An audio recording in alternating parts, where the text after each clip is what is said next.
আইয়ুব চোর, আব্দুল মালিক সম্রাটের পিতা আইয়ুব চোর। ও সেই ছোট থেকেই আমরা জানি ও পকেট মার। সে তার ছেলে এখন ভুয়া তান্ত্রিক ব্যবসায়ী, মানে মেয়ে নিয়ে দেহ ব্যবসা। তাদের ওর একটা ঢাকা শহরে একটা ওর আবাসিক হোটেল আছে, সেখানে ছেলে এবং মেয়েদের ঢুকাই দেওয়ার পর একটা গোপন ভিডিও করে। ভিডিও করার পর ওটা ব্ল্যাকমেল করে মানুষকে, বলে তোর এই গোপন ভিডিও আছে, এই ভিডিও যদি তুই এত টাকা না দিস এই ভিডিও আমি ছাড় দেবো। আর কি পকেট মার, মানে ওনার অত্যাচারে আমরা গ্রামে থাকতে পারতেছি না। ওনার বাসার সামনে কেউ যদি হাঁটে বলে যে কি গাঁজা খাবি, বা মহিলা মানুষ হাঁটে বলে কেন হাঁটিস, তুই কি জরিমানা খাইতে চাস, বা ওর বাড়ির দিকেও তাকা যাচ্ছে না। এখন ওর মূল কথা হচ্ছে গত পরশু দিন ওনার বাড়িতে উনি নিজেই আগুন লাগাইছে। আর একজনকে লাগাইছে বাড়ির লোকে। কে কারা, নাম কি নাই? আব্দুল মালিক সম্রাট, তার মা পারুল, তার স্ত্রী সুমাইয়া আর আইয়ুব চোর লাগাইলো আমাদেরকে হয়রান করার জন্য। আমাদের নামে মামলা দিছে। আমরা চাই বিচার চাই।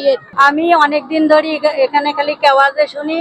আমার ছেলে আছে 3টে, একটা এমনি দেখতে গেছে, এ কাজিয়া সাড়ে দিতে গেছে, তার জন্য আমার ছেলেকে আসামি বানাইছে।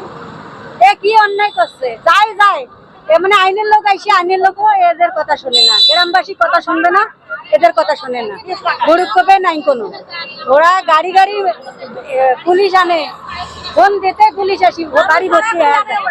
ওরা ভাঙচুর করে, ওরা আগুন ধরায় আর পাবলিকের কাছে। পাবলিক কোনোদিন আগুন ধরার সাহস পায়? একজনের বাড়িতে একজনে আগুন ধরাইবে?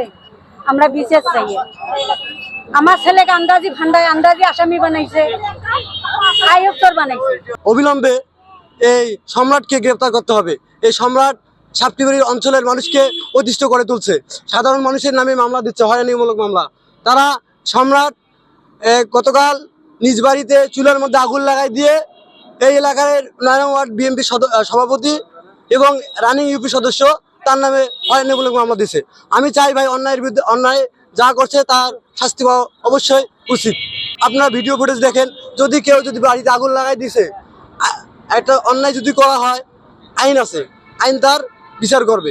যদি বাড়িতে আগুন লাগাই দেওয়া হয়েছে, কেউ দিছে, যে ফুটেজে আছে, কোনো প্রমাণ আছে, তার শাস্তি দাবি করতেছে।